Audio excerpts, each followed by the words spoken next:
घर एडी एठी आम घर केते वर्ष ला एडी एठी रहिलुण पाखापाखि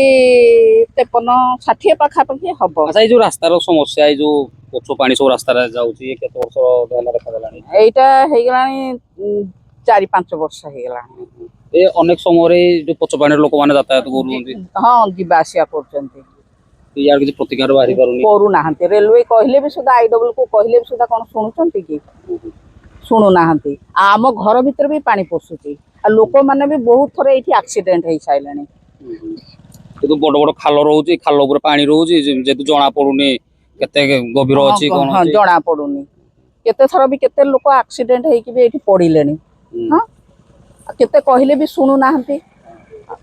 रेलवे कतरपुर पाखु कबे जाइतिले केबे कि हां हमर एठी साइपिला जाइतिले हां कहितले मो पुओ भी थरे जाइतिले बोले ना ए ड्रेन टा को टिके आउटिके बड़ बनांतु ए जो हमर पानी जाउचे भितरु ड्रेन सेटा को टिके आउटिके बड़ करी करंतु आ घर भीतर भी हमर पानी पसुची